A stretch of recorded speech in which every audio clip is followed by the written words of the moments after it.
एक महिला जिसका नाम महालक्ष्मी था।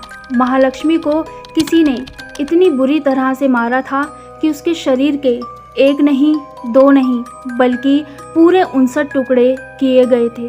जी हाँ, 59 टुकड़े। और उसके शरीर के सभी टुकड़ों को फ्रिज में सजाकर इस तरह रख दिया था मानो कोई वो सजावट की चीज़ हो। दरअसल हम आपको बताते हैं महालक्ष्मी के साथ ऐसा किसने किया और क्यों किया। अगर आप हमारे चैनल पर नए हैं तो चैनल को सब्सक्राइब कर दीजिए, बेल आइकन प्रेस कर दीजिए ताकि ऐसी ही क्राइम की कहानी आप लोगों तक पहुंचती रहे और आप सेफ रहें। तो चलिए बिना किसी देरी के आज की इस खौफनाक कहानी को हम शुरू करते हैं। महालक्ष्मी की ज़िंदगी में बेशक कई दोस्त हों, लेकिन उसके साथ काम करने वाला मुक्ति रंजन रॉय सिर्फ और सिर्फ उसे ही चाहता था। वो महालक्ष्मी को लेकर पूरी तरह कमिटेड था। मगर इस लव स्टोरी में सबसे अजीब और दर्दनाक ट्विस्ट तब आया जब मुक्ति रंजन रॉय की नज़र एक रोज़ महालक्ष्मी के मोबाइल पर पड़ जाती है। असल में महालक्ष्मी के मोबाइल में उसकी कई और लोगों के साथ अजीब तस्वीरें भी पाई गई थीं। इन तस्वीरों को देखकर मुक्ति रंजन का दिमाग खराब हो जाता है। उसने इस मामले में महालक्ष्मी से बात की और यहीं से दोनों की लव स्टोरी में दरार पड़ने लगी।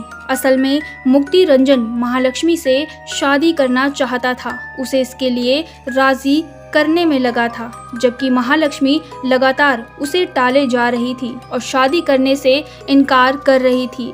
3 सितंबर यानी कत्ल वाली रात भी दोनों के बीच लड़ाई की शुरुआत कुछ इन्हीं वजह से हुई। मुक्ति रंजन महालक्ष्मी के घर में मौजूद था, उसे शादी के लिए मनाने की कोशिश कर रहा था, लेकिन महालक्ष्मी ने उसे मना कर दिया। हम आपको बता दें कि महालक्ष्मी पहले से शादीशुदा थी। उसके पति ने उसके खिलाफ थाने में एक रिपोर्ट भी लिखवा रखी थी, जिसमें उसने बताया था कि महालक्ष्मी के अशरफ नाम के एक लड़के के साथ भी रिश्ते हैं। महालक्ष्मी की जिंदगी में आने के बाद अब मुक्ति रंजन को भी उसका ये सच पता चल चुका था और ऐसे में जब महालक्ष्मी उससे शादी के लिए इनकार कर रही थी तो मुक्ति रंजन ने समझा कि शायद अलग अलग लोगों से अफेयर के चलते वो उसे रिजेक्ट कर रही है। जबकि दूसरी तरफ मुक्ति रंजन न सिर्फ महालक्ष्मी पर अपनी सैलरी का एक बड़ा हिस्सा खर्च कर रहा था, बल्कि उसे महंगे तोहफे भी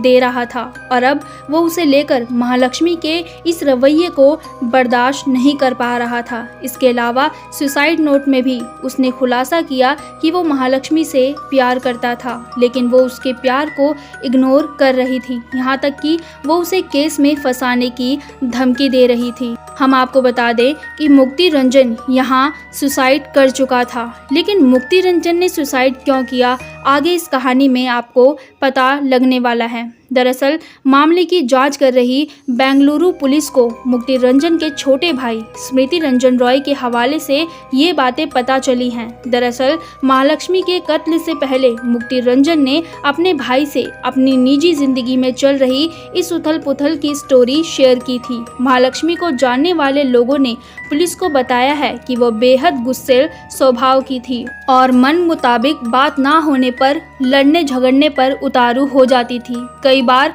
बात मारपीट तक भी पहुंच जाती थी और तो और महालक्ष्मी के खिलाफ पुलिस को दी गई एक शिकायत में उसके पति हेमंत दास ने भी कुछ ऐसी ही बातें बताई हैं। पुलिस सूत्रों के मुताबिक 3 और 4 सितंबर की दरमियान रात को अलग अलग लोगों से महालक्ष्मी की दोस्ती, शादी, रुपए पैसों की लेन देन समेत कई मसलों को लेकर महालक्ष्मी और मुक्ति रंजन के बीच लड़ाई चल रही थी। लेकिन देखते ही देखते ये लड़ाई हाथापाई तक पहुंच गई। महालक्ष्मी ने मुक्ति रंजन पर हमला कर दिया, लेकिन शरीर से तगड़े मुक्ति रंजन ने जब महालक्ष्मी पर पलटवार किया तो फिर उसे संभलने का मौका ही नहीं मिला। इसके बाद उसने गुस्से में महालक्ष्मी का गला घोट दिया और उसकी जान ले ली। लेकिन इंसानियत की तमाम हदों से नीचे गिरकर महालक्ष्मी की लाश के टुकड़े करने जैसा भयानक काम अभी बाकी था। 3 सितंबर की रात को महालक्ष्मी की हत्या करने के बाद मुक्ति रंजन पूरी रात उसकी लाश के साथ उसके मकान में ही बैठा रहा। वो सारी रात लाश को ठिकाने लगाने की तरकीब सोचता रहा, दिमाग दौड़ाता रहा और फिर 4 सितंबर की सुबह करीब 11 बजे वो महालक्ष्मी की लाश के टुकड़े करने के लिए एक बड़ा सा चाकू खरीदने के इरादे से घर से निकला। 4 सितंबर को मुक्ति रंजन के घर से बाहर निकलने और फिर चाकू खरीदकर वापस लौटने की ये तस्वीरें सीसीटीवी कैमरे में कैद हुई हैं। पुलिस को तफ्तीश में पता चला है कि कत्ल के बाद 3 और 4 सितंबर की रात को मुक्ति ने लाश ठिकाने लगाने का आइडिया तलाशने के लिए रात भर कई वीडियोस देखे और सूत्रों की माने तो इसी कड़ी में श्रद्धा मर्डर केस के कुछ वीडियोस पर उसकी निगाहें गईं, जिनमें आरोपी आफ्ताब पूनावाला को श्रद्धा की लाश के टुकड़े कर उन्हें किश्तों में ठिकाने लगाने के बारे में बताया गया था। और बस यहीं से मुक्ति रंजन को भी महालक्ष्मी की लाश के टुकड़े करने का ख्याल आया और वो अगले दिन सुबह बाजार से एक बड़ा सा चाकू खरीद कर लाया। लाश के टुकड़े करने से पहले वो उस चाकू के कवर को घर से बाहर फेंकता हुआ भी कई लोगों को दिखाई दिया। दरअसल मुक्ति रंजन लाश के टुकड़े कर उन्हें महालक्ष्मी के घर में पड़े एक सूटकेस में डालकर उसे ठिकाने लगाना चाहता था, लेकिन लाश के टुकड़े करने की उसकी हिम्मत जवाब दे गई और फिर उसने अपने आगे का प्लान रद्द कर दिया।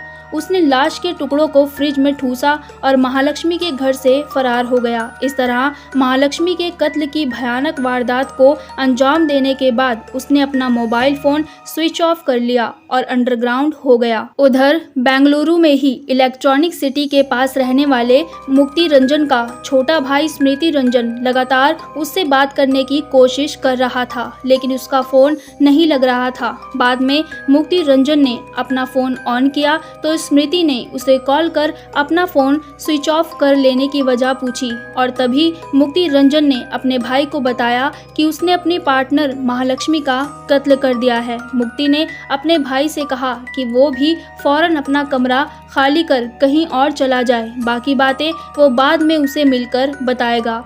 उसने अपने भाई से ओडिशा भागने का प्लान के बारे में भी बताया था और अपनी फरारी काटने के लिए कुछ रुपए भी उधार मांगे थे।